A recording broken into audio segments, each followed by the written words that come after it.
Ladies and gentlemen, Paul on the Plane and Scott Henderson. All right, come on up. Great, welcome.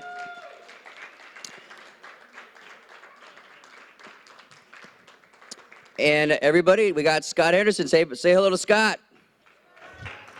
Hello, everybody. All right, great. Well, as we get started here, just a couple of questions. Scott, we'll start with you. So this is going to be one of the most anticipated talks, I believe, at least for me, for sure. And but when it comes to discussing the moon landing and all that stuff, what was the thing that stuck out to you, Scott, the most that led you to believe that there was a little bit more to this story than what we'd been told? You'll have to repeat that a little bit. I didn't quite catch it all. Okay, I'll try it again. So what was the one thing that stood out to you when it finally struck you that the moon landing was not real? What was that piece of evidence, or was it a couple of things? It was a few videos that I started to watch. Like, for my entire life, I believed that the moon landings were real. I was a very avid, space guy. I like to look at technical charts and data and things like that. And when I started to hear about the moon landing being faked, I needed to find out for myself. So I started, first with the documents and then into the photographs. And it wasn't very long into the photographs when I started to find some real anomalies in there. And it just intrigued me to find the answer. I needed to know the answer for myself. The research I was doing was for myself. And starting from about 2008, I started downloading the different photographs, and by 2012, I'd have all of them down and had a very intense study of them. And it's absolutely amazing what you're going to see in these photographs. Fantastic. Thank you for that. And Paul, just as I don't want to take up too much time because I know you guys got a long presentation, but here we are, 50 years, right? 50 years that they've been perpetuating this thing.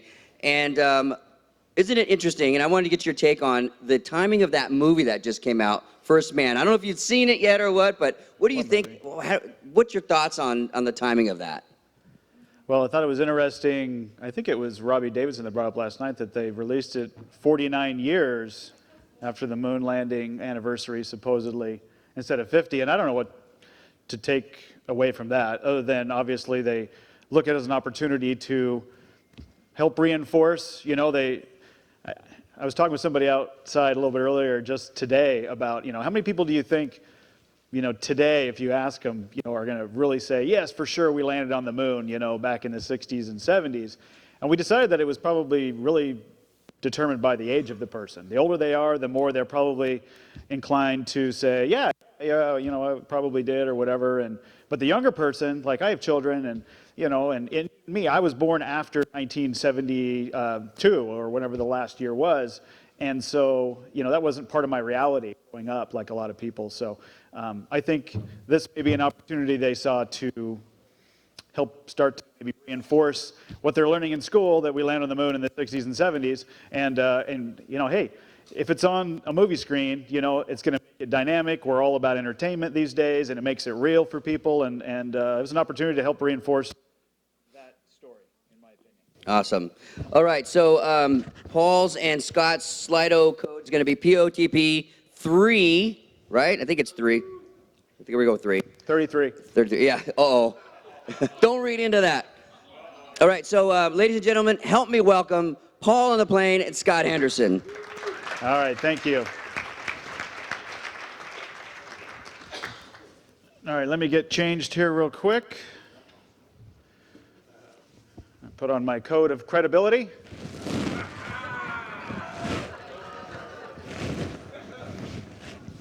Pardon me, not used to dressing in public. Now you have no choice but to believe absolutely everything I say, because I am wearing a white lab coat. All right, well, good afternoon. Let's give it up for Jeremiah Dirt one more time, because that was That was awesome stuff. Love the truth music. I got to make sure my son hears that because he loves rap. Hope everybody's enjoying the conference so far. My name is Paul Lindberg, and online I'm known as Paul on the Plane, as many of you know. On screen.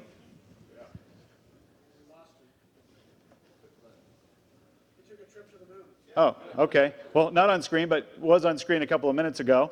Mr. Scott Henderson, and I wanted to start, before we get into our presentation, thank you, Wallace, we have teamed up to produce a series of videos that quickly are becoming kind of the main part of my body of work. So I started a video series called Faking Space. It's on my website and on my YouTube channel, and it's now in its 13th, the award-winning, right, Scott, Faking Space video series.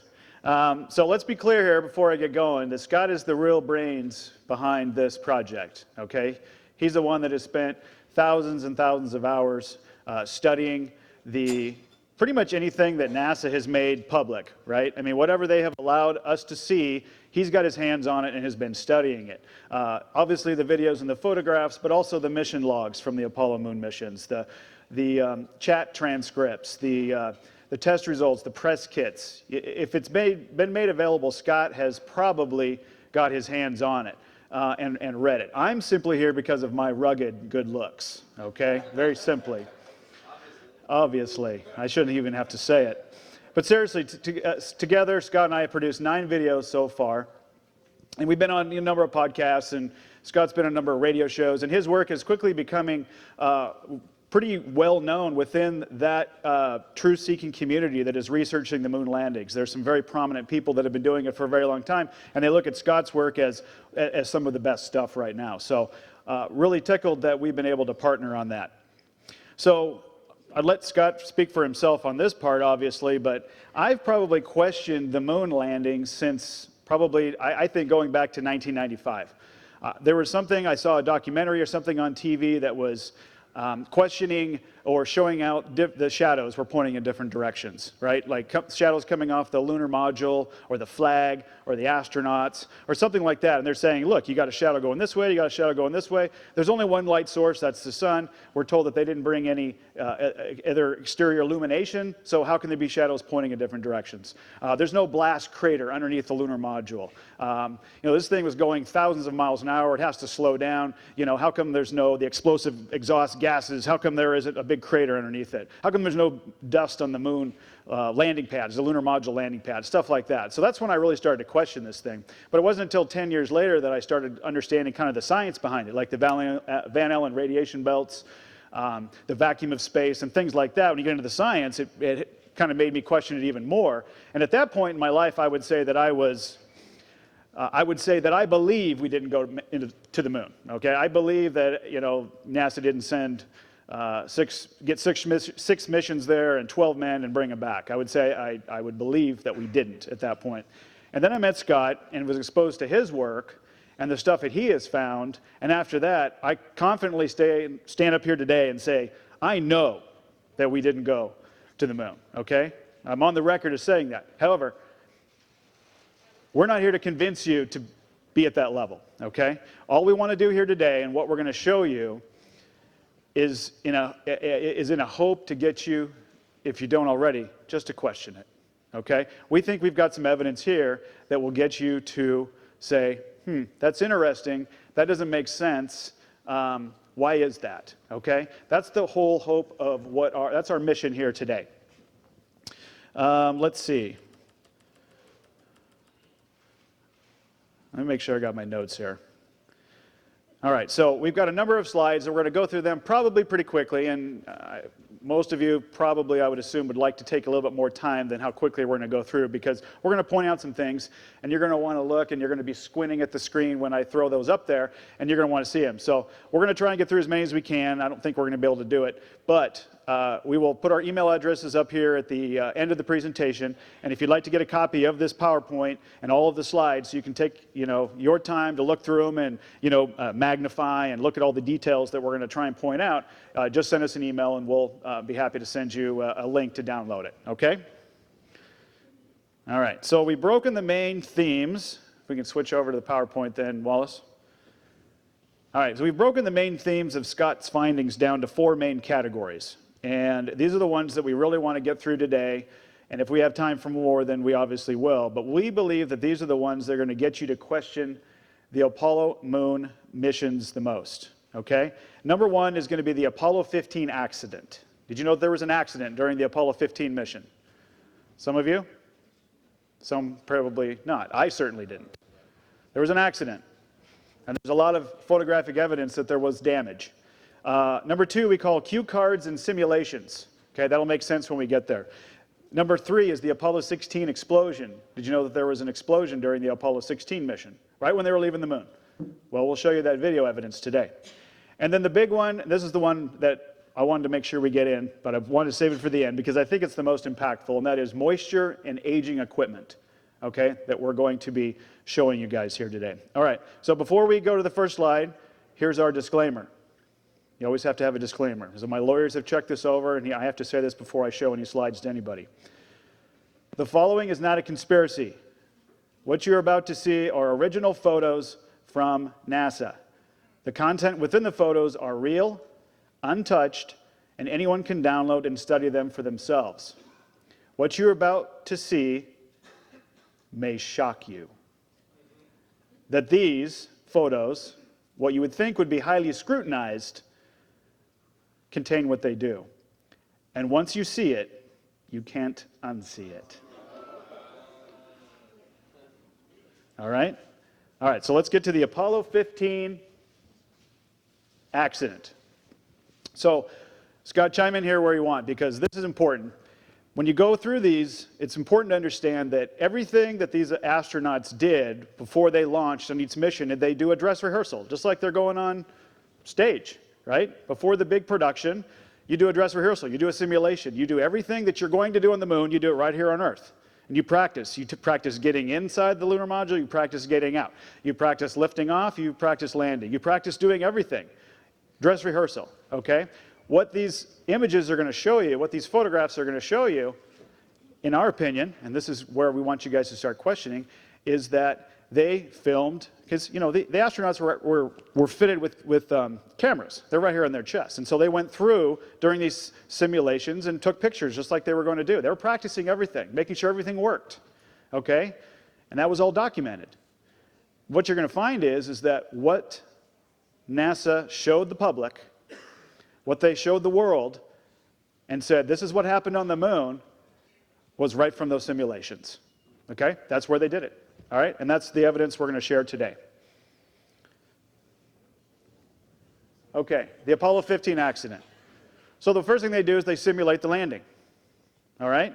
So in all the missions, they are lowering the the lunar lander, the lunar module down. All right, you've seen the pictures that the astronauts are videoing from below. You're seeing the moon getting closer and closer. If you go back and listen to the actual mission transcript from Apollo 15, what appears to happen is the last few feet, the lunar module must have broken free from whatever was holding it because it free fell for the last few feet. And you hear the astronauts actually go, ugh, or there's some kind of a thud that they hear, okay? Apollo 15 is the only mission as well that there are no pictures right after the astronauts exit the lunar module. In all the other missions, what you first see are the pictures of them placing the flag, saluting the flag, and going through that ritual, okay? Apollo 15, they don't do that. They go on an SEVA and 2 EVAs first, which was not planned, apparently. And what we think happened was they had to spend time cleaning up the mess, because there's a lot of things, and what you're going to see on these images is the damaged lunar module from the landing, from the unexpected free fall that happened. Scott, anything to add there? Well, are you looking at the lander legs there? Yep, we're looking at, yes. Okay, what you're looking at there is the connection on the secondary strut to the main strut. Those are ball swivel joints because the legs fold in when it was being transported and then folded back out again. You can see the broken ball swivel joints on the ground, and the new ones are replaced back in. This is shot after it's been repaired. But you can see the other stuff on the ground around it. They didn't even bother to clean it up. there's such a hurt. This particular leg is probably a foot longer than the original because it's sitting down in a bit of a crater as well. This was the only mission that did not have the flag and pictures right after the exit of the lunar module. Okay, it's later in the magazine when they actually do the ceremony because they had to do some cleanup. All right, on the next slide, Scott. Okay. Two damaged. Yep, go ahead. Okay, in this particular one, on the left-hand side in the background, you'll see an astronaut with a backpack on a PLSS. Of course, the astronaut taking the photograph has a PLSS on, and there's two more broken ones on the ground, one by the leg and one up underneath the leg there. And they've torn the covers off of it so that you can see actually what's inside. The only thing in there is just a cooling coil for them to keep them cool while they're doing the simulation. Each mission was given 2 personal life support systems. Here we have evidence that there's 4 in Apollo 15. Okay, we're going to the next slide. This is the lunar module, or the rover mounts. Yes, this is the bell housing underneath. You can see it's been crushed down when they dropped it. And the arms coming down there with the ropes on it are for the rover. And the rover literally was sheared off the machine when it was dropped. The 2 bars on the ground there are the lowering arms for it. They're sheared right off the ground, and the ropes are broken right off on it. And on the right-hand side are the schematics of how the rover was installed in there to operate. And of course, the rover was damaged as well when it threw off of here, and it is throughout the entire Apollo 15, 16, and 17. They're using the same rover over and over again, and it keeps breaking down on them for each of those missions. I also want to point out the mold or mildew on the jettison bag. These things are all prepared in a clean room before every mission. And this bag has mold or mildew on it on the surface of the moon. Question there? Maybe? It's very humid. You'll see a lot more water as we get through this. All right, Scott, I'm going to the next slide. This is the photo of the hammer and the feather. You guys remember seeing it, right? What do you think the real purpose of this photo is, Scott? That is the lifting strap that broke. And of course, you were just looking at the photograph of the heaviest cables that they need because the rover was the heaviest piece of equipment, those little tiny cables. This strap is laying on the ground here because this is the one that broke when they were lowering it down during the simulation. That is formed and designed so that it sets down over the top of the lander leg.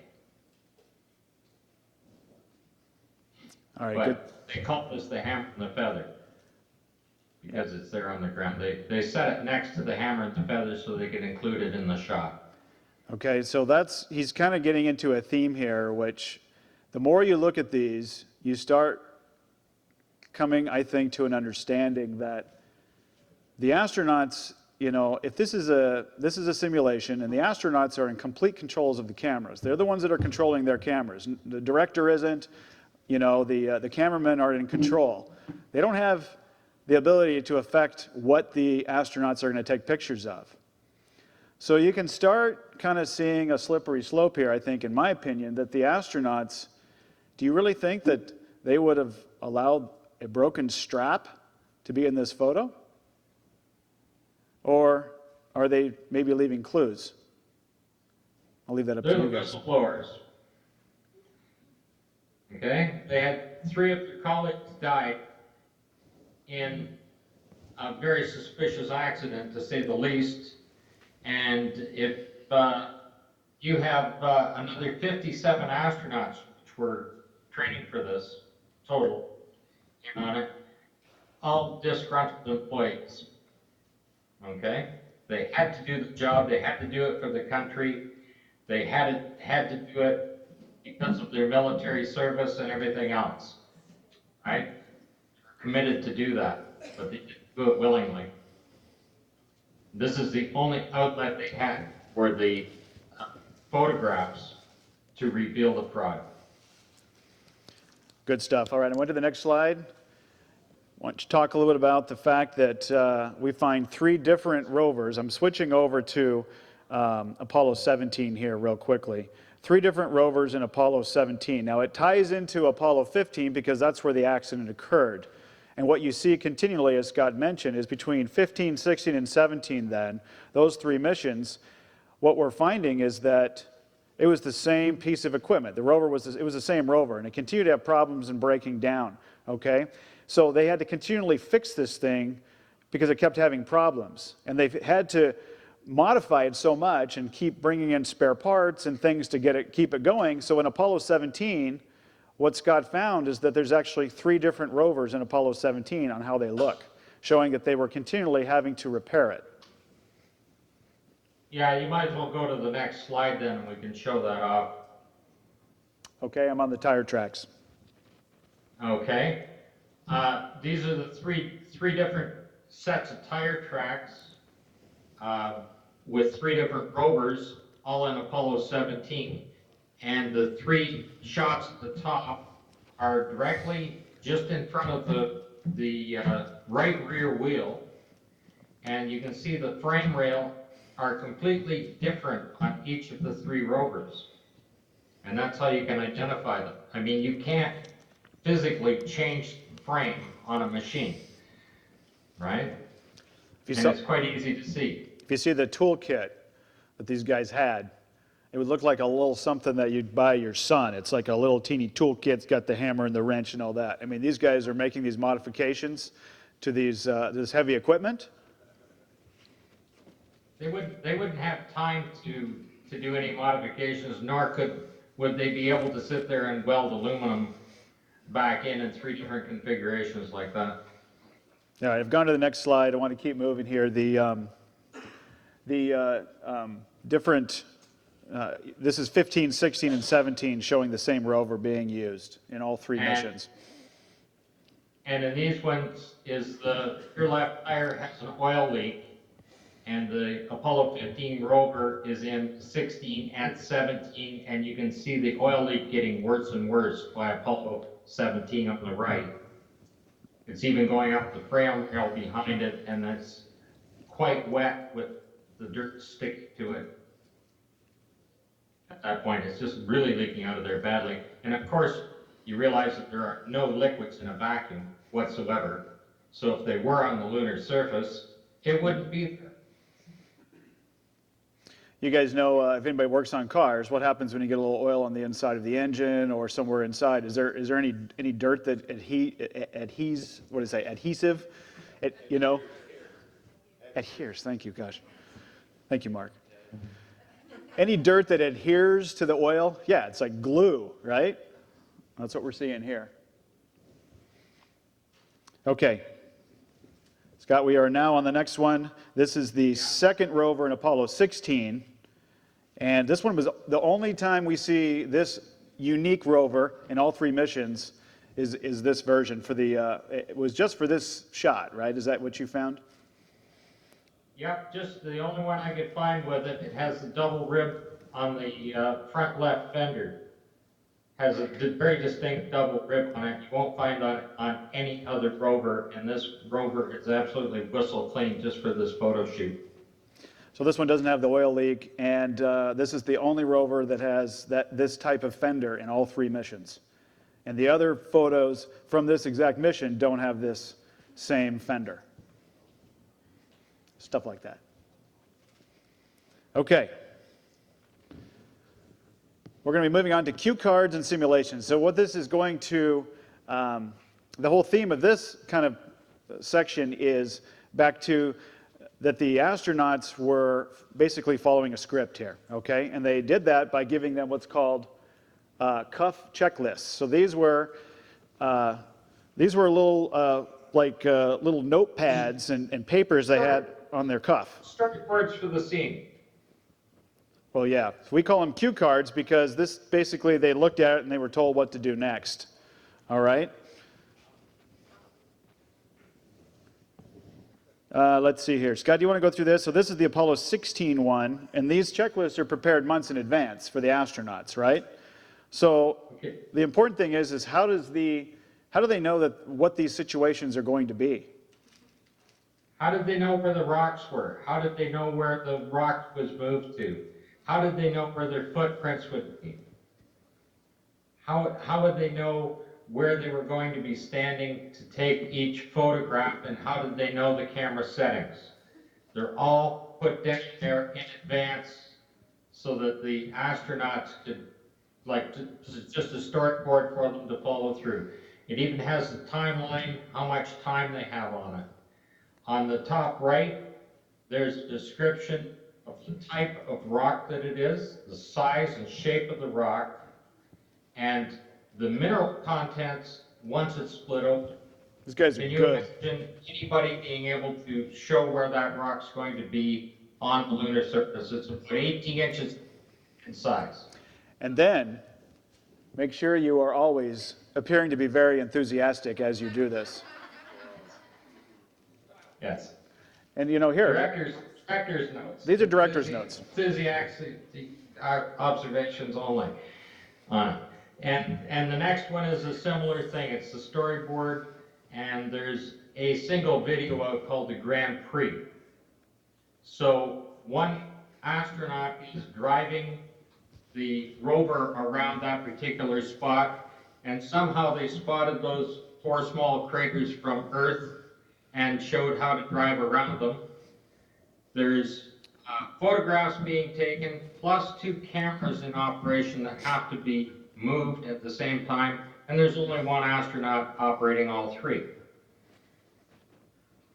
On the right-hand side of that is penciled in Jones, and Jones is actually the inspector, and they marked that there so that he couldn't be in the shot.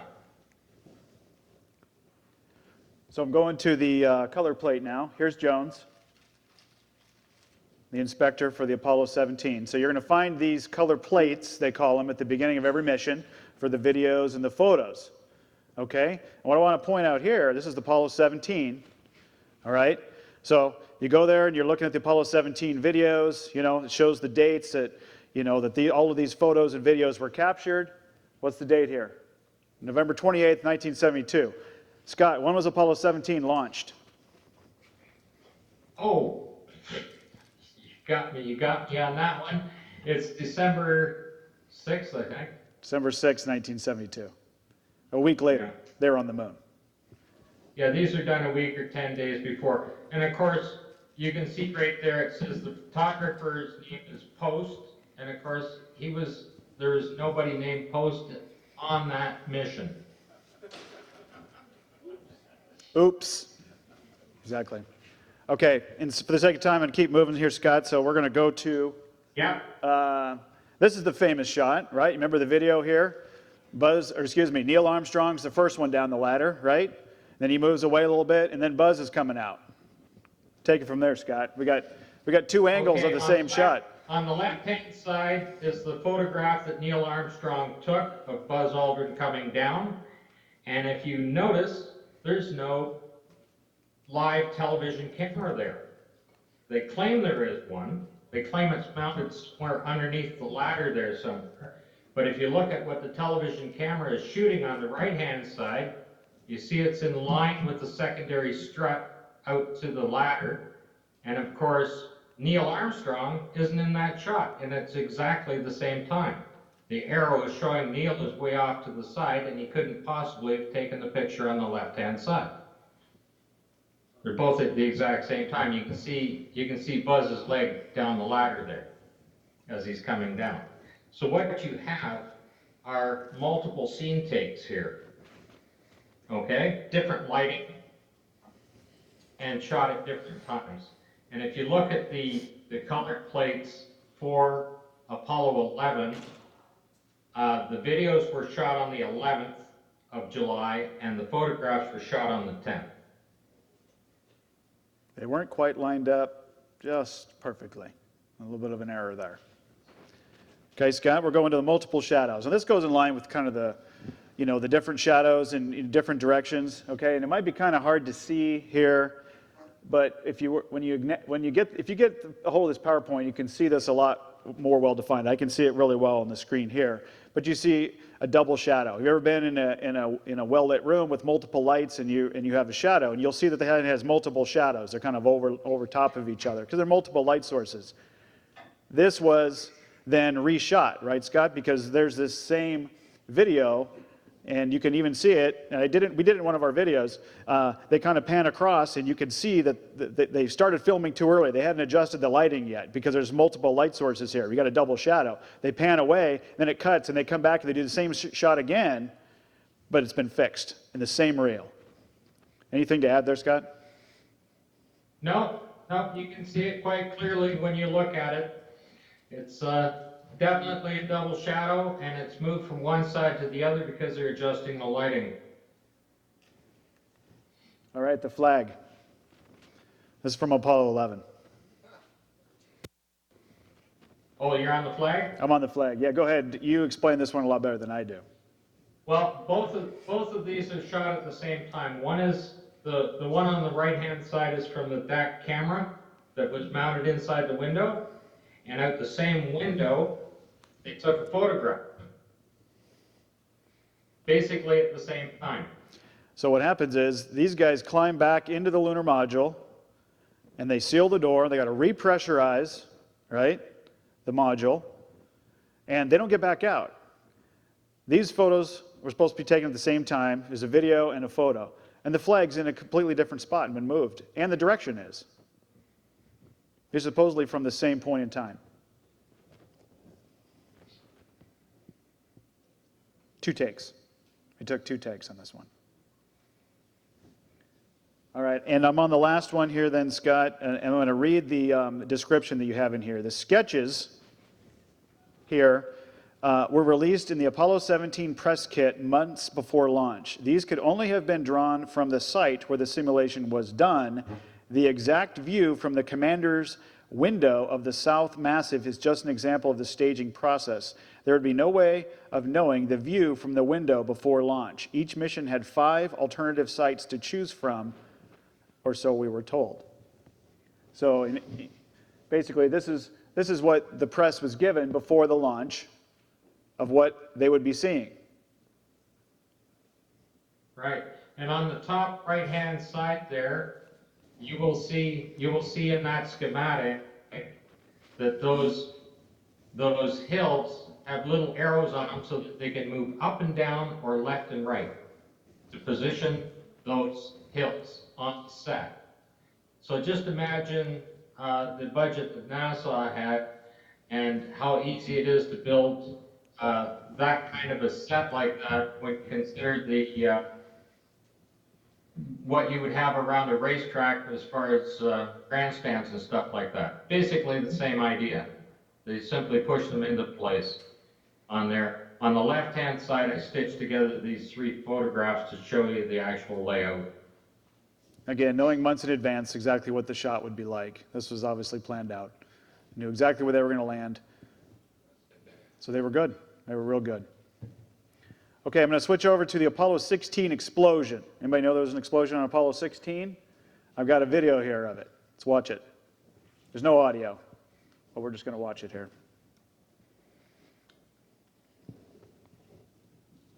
Did you see it? Don't worry, it goes a couple of times. Watch right here. Almost flapping in the wind. And now a little slower.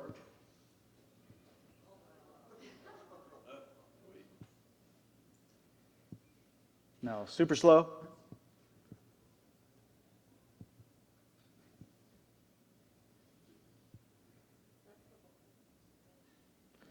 Scott, was there anything in the transcripts about this explosion? Nothing. Oops. Nothing. We did a full video on that as well that everybody could watch, showing the transcript and everything else, and no comments made. blew almost the side of this lunar module apart. You'd think they would have mentioned it.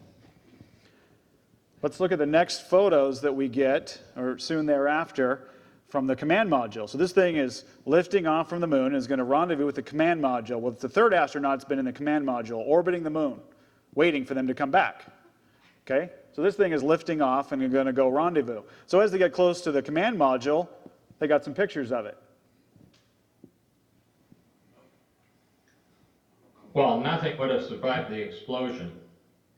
Not in a vacuum. Here's a good one.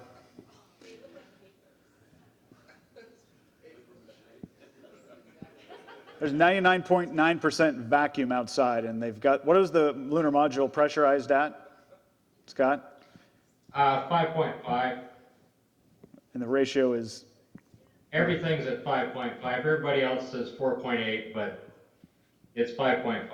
This thing's holding together. We'll talk about that in a minute. All right, so you want to know what's behind that panel?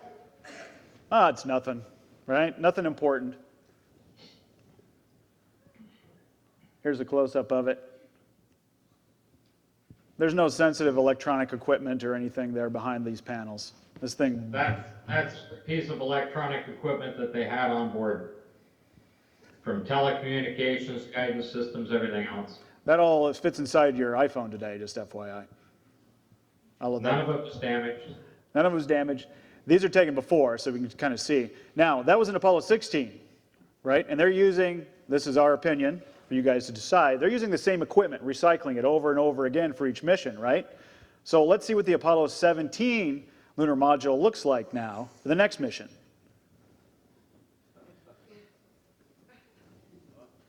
Oh, don't worry, we got some new panels on there. They're even a different color. You guys starting to question this thing? The same equipment was used for all 6 missions. That one pretty much speaks for itself, I think. All right, let's switch over to the last section I want to get through today. How are we doing on time, Joe? Okay. Moisture and aging equipment. So when Scott showed me the stuff he had found here, my jaw was on the floor. I was like, no way. Okay, this is, I mean, I didn't think this happened, but I mean, this is, for me, this is what was the nail in the coffin. Not that I needed one, but this one is pretty remarkable to me. I call it moisture and aging equipment.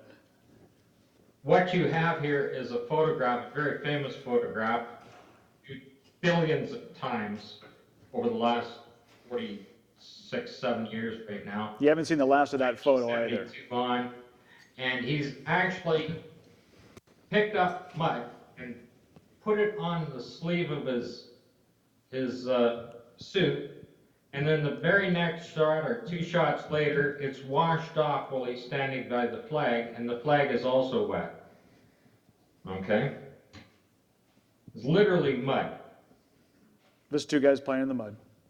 I mean, they could have just taken their helmets off and had a beer.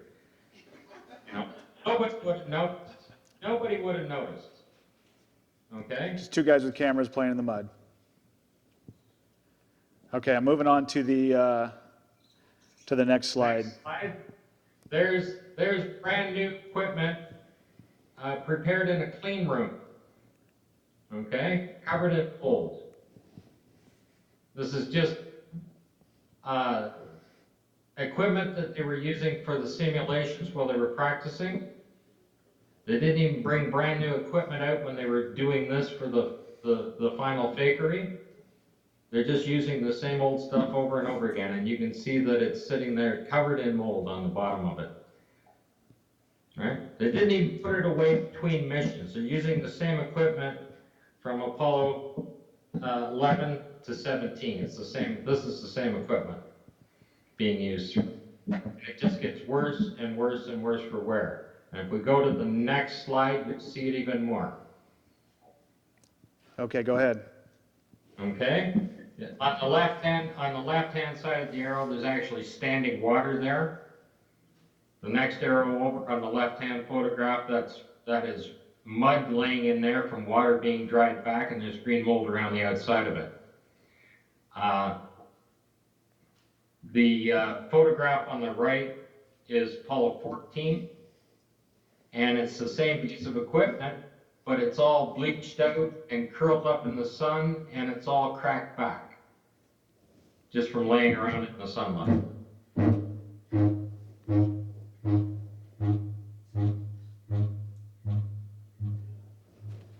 Jeremiah, you want to come back up? All right, we had a little feedback there. All right, going to the next slide. So this is the surveyor. You want to explain what the surveyor is and then dive into this photo? This one was shocking to me. This is Apollo 12. This is the surveyor that landed on its own without any assistance whatsoever. I mean, even Apollo had to manually grab the controls to land, right? Neil had to grab the controls to land. This thing landed all on its own. And if you take a close look at it, the solar panels are nothing but a bunch of particle board up there. Okay, and the one on the left-hand side looks like an old countertop or something. You can see the glue marks where it was glued down to something else on it. And then down where the arrow is on the right, you can see standing water there, and the piece behind is actually curled up, and the plastic coating or whatever on it is starting to curl up on it.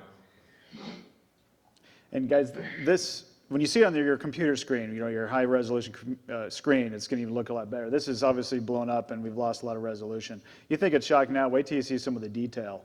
You can see this water on the moon. What happens to water at 10 to the negative 11 torr? It's instantaneous.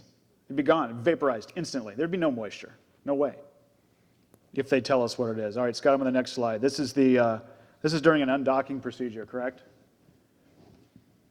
Yeah, this is when they're docking and undocking just before they did, or just after they did the translunar injection. Like when they're supposed to be leaving Earth, and there's water on it there. It's actually just on a stage. You can see the water drying back from the panel here. Yeah. All right. And the same, this one's really gonna get you, because this is is remarkable. Of course water.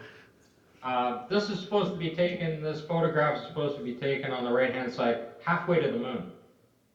So you're supposed to be in zero gravity, but somehow the water runs down the window. You're in zero gravity, but it's actually, the water is in between the two panes of glass, which means the seal is broken. So if water can leak in between the two panes of glass, all the air can leak out very, very rapidly. And then on the left-hand side is the outside shot of the same window. And you see they put a rain guard on it.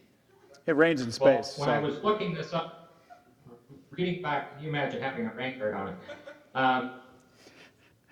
You know, with all that duct tape.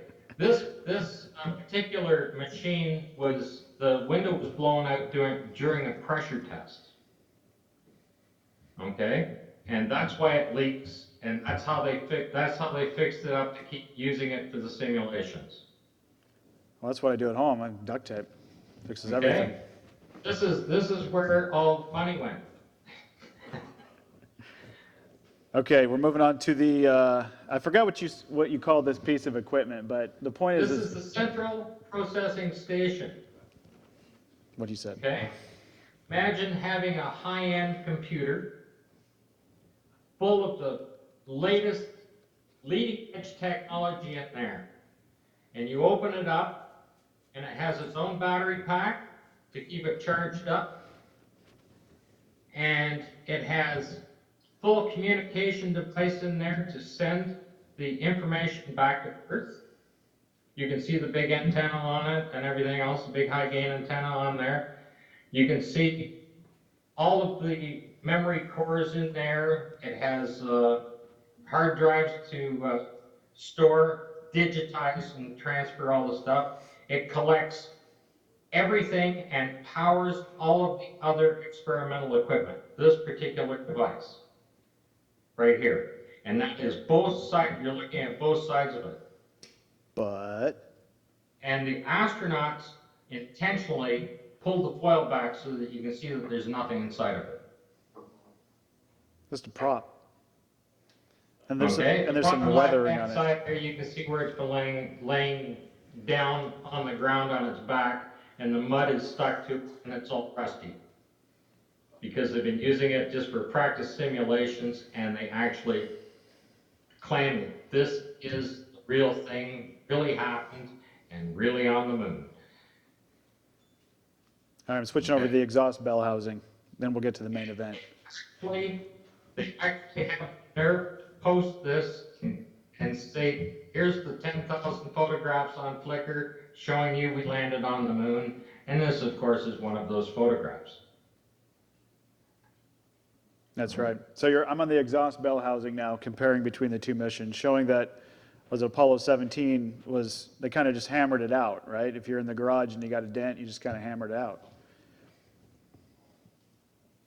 So Apollo 15 on the left, is that right? And 17 on the right. 17 on the right. So yeah, I can see it better on the screen here. You probably can't see it on the left. I'm just looking at, yeah, on the screen it's a lot better. You'll have to look at this one. But basically what you're seeing is that the damage is in the same area. These are two missions apart. This is 15 and 17. You can see where the accident happened in 15. Apollo 17, it's the same equipment.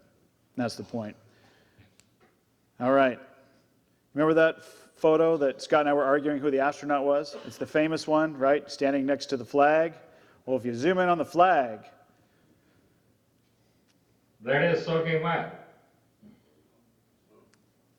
It's drying back from the edges. It's not made out of tin foil. It's made out of molar, which is specific for flags. Anybody that looked that up? You can even see it in the red areas too.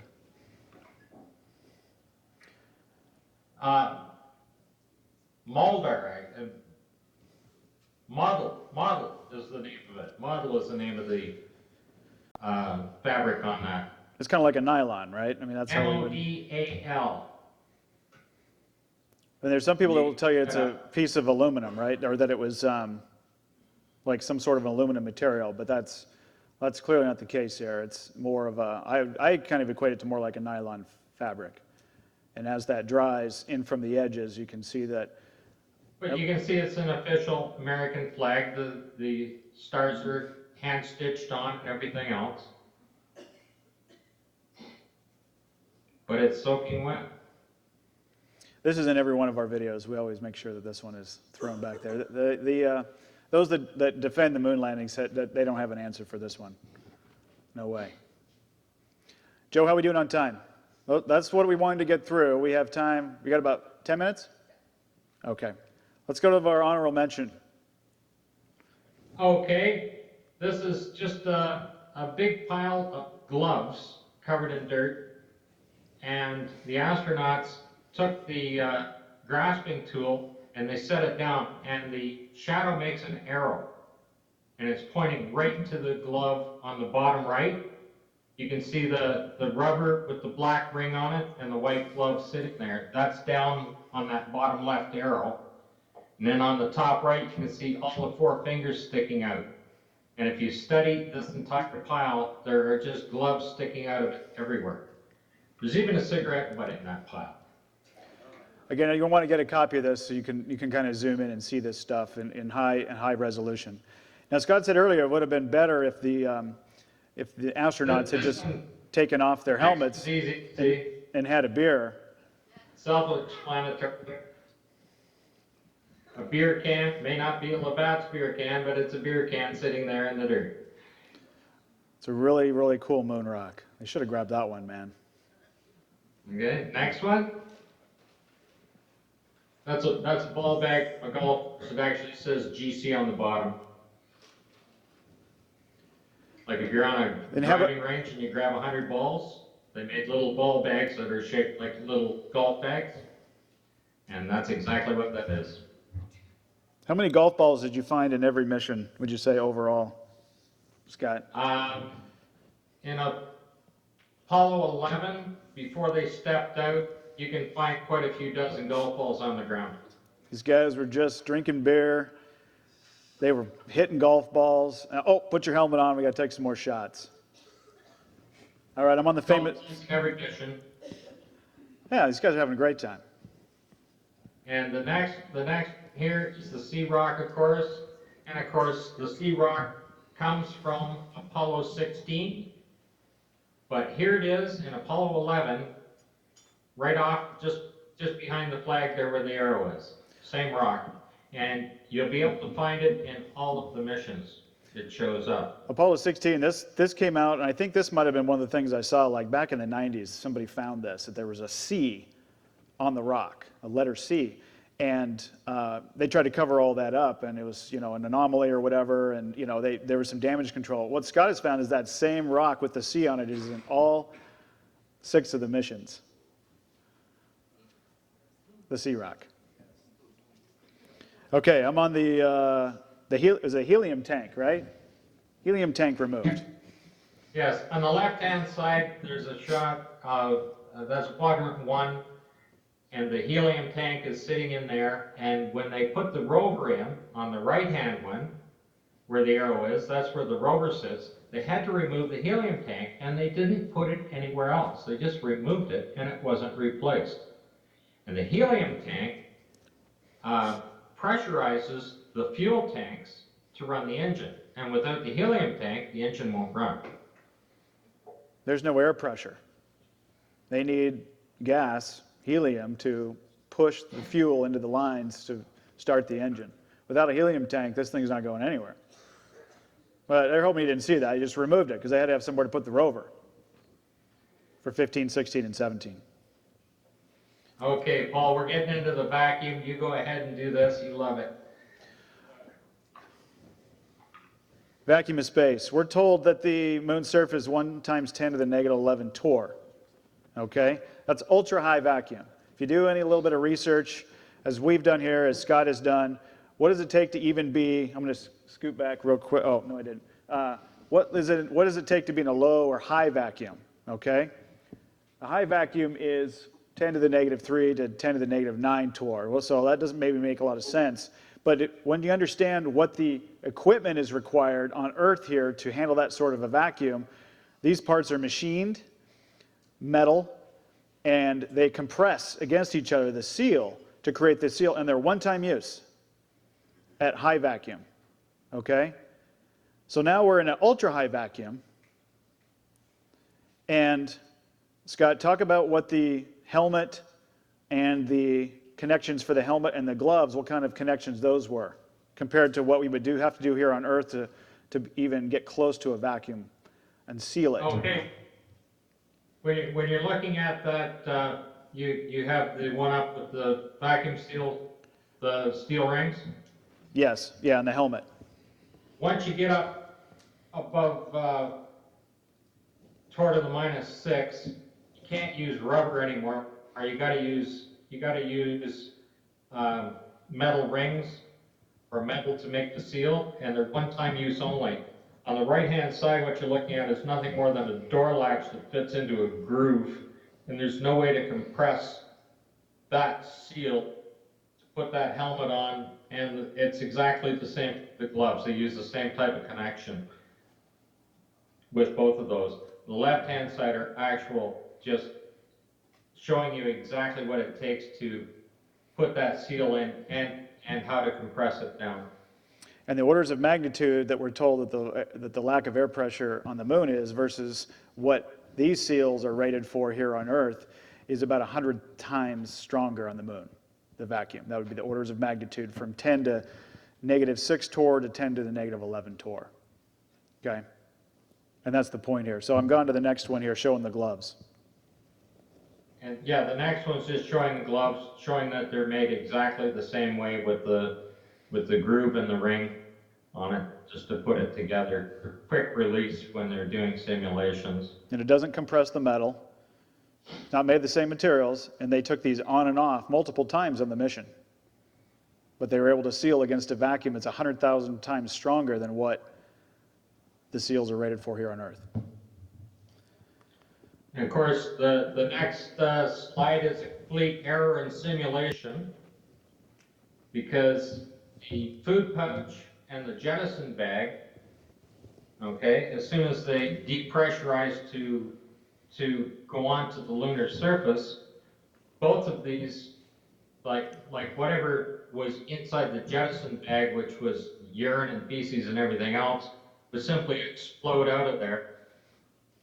as soon as they were depressurized. And there's a food pouch that's actually on their way back, that particular shot. And as soon as you depressurize that, every container with anything in it inside the craft would explode. They had to depressurize the entire lunar module when they got to the moon. They had to have food. No airlock on that machine at all. Yeah, they had to have food for the trip home. All right? How did these food pouches survive in a vacuum that strong? All right, I'm going to move quickly because we're running out of time here, Scott. So I'm on the next slide, showing Buzz's glove. We did the vacuum chamber, sorry. So on the right here is NASA's vacuum chamber. It was built and commissioned about 2 months after Apollo 11. It's the strongest vacuum chamber, biggest vacuum chamber on Earth. They can get down to 10 to the minus 6 torr. Is that correct, Scott? 10 to the minus 6, I believe. Yes, it is. 10-foot concrete walls, steel reinforced, because they worried about, at that pressure, 10 to the negative 6 torr. When they lower the pressure to that level inside this chamber, it requires 10-foot concrete walls and reinforced steel covering over the concrete so they are not sucking air through the concrete. Okay? And if you believe we went to the moon, then you believe that astronaut suit is 100,000 times stronger than this vacuum chamber. I question that.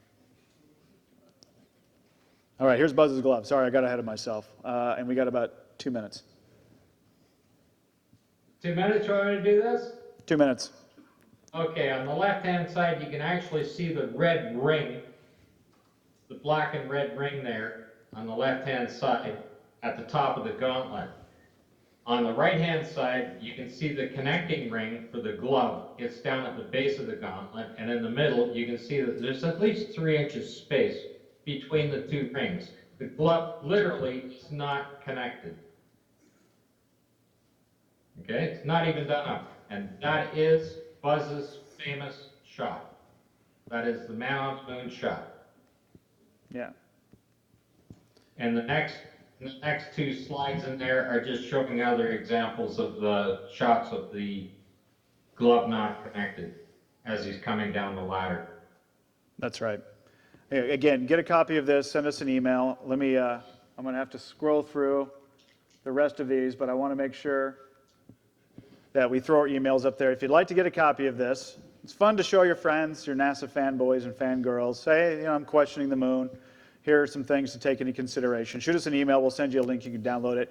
They'll be even better when you look at it on your high-res screen. That's one thing that we will promise you. And so real quickly, in conclusion then, thank you again. I hope you enjoyed it. Hope you learned something new. I hope if you haven't already, if you weren't already questioning the moon landings, we hope this kind of pushes you over the edge to start doing some research into this. I meant to start with the joke, and I want to get it in. I was told to always start with the joke, and I totally forgot, but I want to get it in because it's a NASA joke. So I'm going to close with this. Scott, do you have any last words before I close with the joke? No? You're good? Okay. Oh, did he get muted? Oh, okay. All right. So here's my joke. NASA quickly found out that a ballpoint pen does not work in space. Whether you believe it's gravity, air pressure, or density buoyancy, the point is that a ballpoint pen doesn't work in the vacuum of space. But after 10 years of research and development, okay, $12 billion of taxpayer money spent, they figured out how to make a ballpoint pen. They invented a new pen so that it would work in the vacuum of space. And this pen was so amazing, not only would it work in the vacuum of space, but it also worked underwater, which was convenient for reasons I won't talk about today. And this pen was also good at 300 degrees, above zero, 300 degrees Fahrenheit, and also worked as low down below 300 degrees Fahrenheit and below zero, okay? Most amazing pen ever. Then NASA found out the Russians just used a pencil. Thank you very much. Hope you enjoyed it. Appreciate it.